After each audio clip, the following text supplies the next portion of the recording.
In this video lecture, we are going to look at how to accept input from users.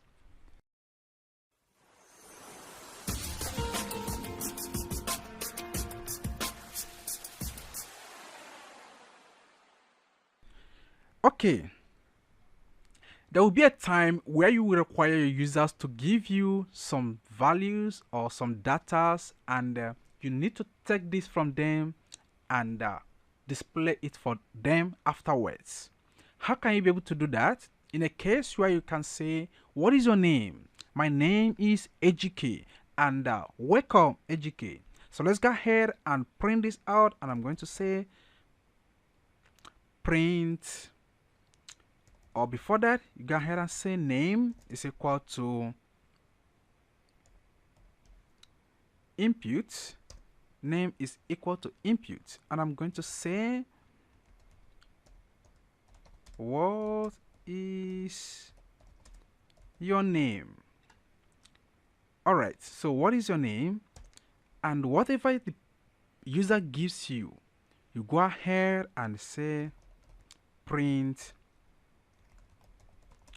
welcome. So this is going to be in a string format. Welcome name.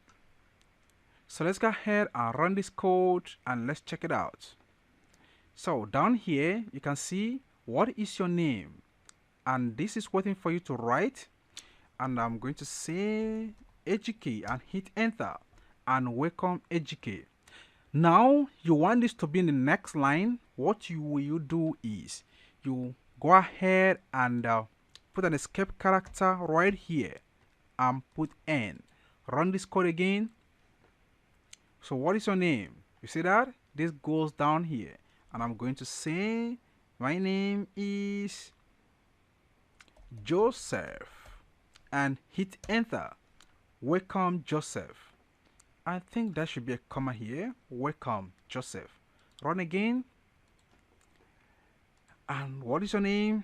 Your name is Jude and hit enter. Welcome Jude. Alright, I hope that is interesting. So you can also accept both integer values from users, and that is, let's go ahead and say we can add multiple things, and I'm going to say age inputs. What is your age?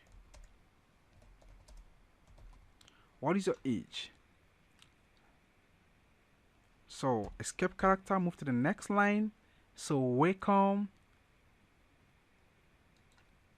the name you gave to me, and I'm going to say put a dot after that and say your age is age based on what the user gives you. And go ahead and run this code. And what is your name? Your name is Peter and hit enter. What is your age? 18. Enter. Welcome Peter. Your age is 18. You can see that. Yes, that is very interesting. All right. So you can be able to use this to also do multiplication, and I'm going to comment this so that you can be able to check it out and put it down. And I'm going to use this a multiple line comment. So let's go ahead and if you run this, nothing will happen. You see that? Now I'm going to say num1. Let's say num1 is equal to input, and I'm going to say enter first name. Sorry, this should be enter first number.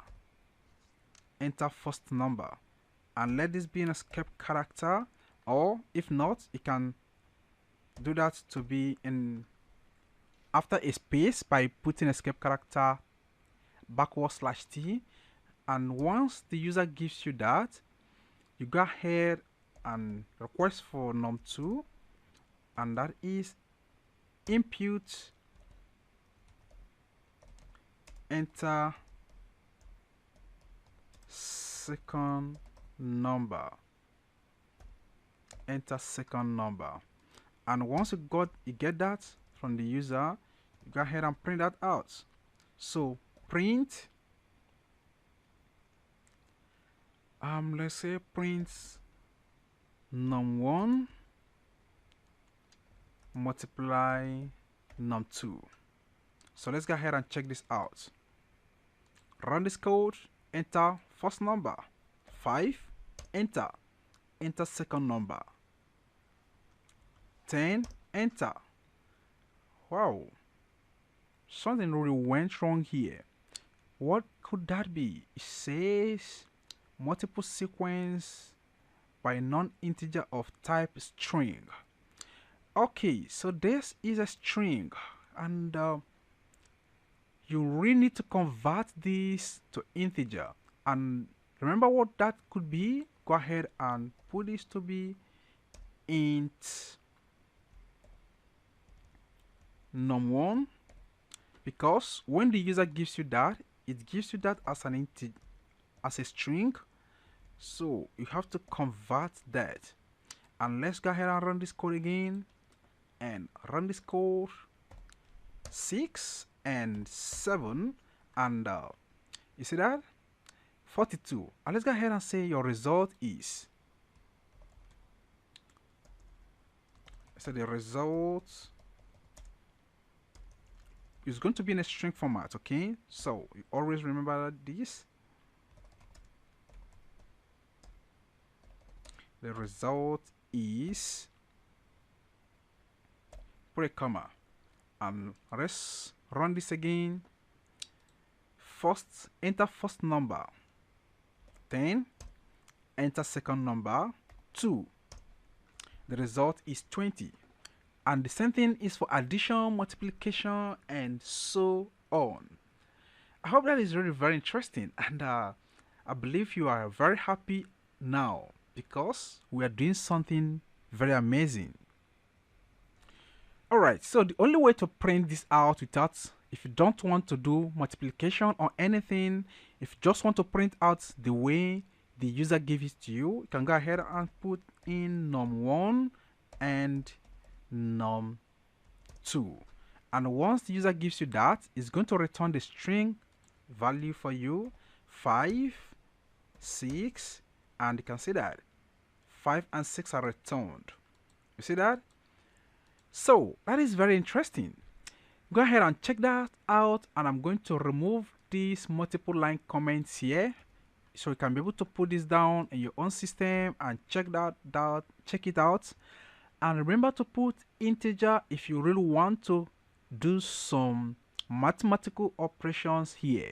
Okay, so check it out and make sure you are on the positive side. And if you have any question under this video lecture, please use the question and answer sections, and I'm going to get back to you as soon as possible. Thank you so much, and I'm going to see you in the next video lecture.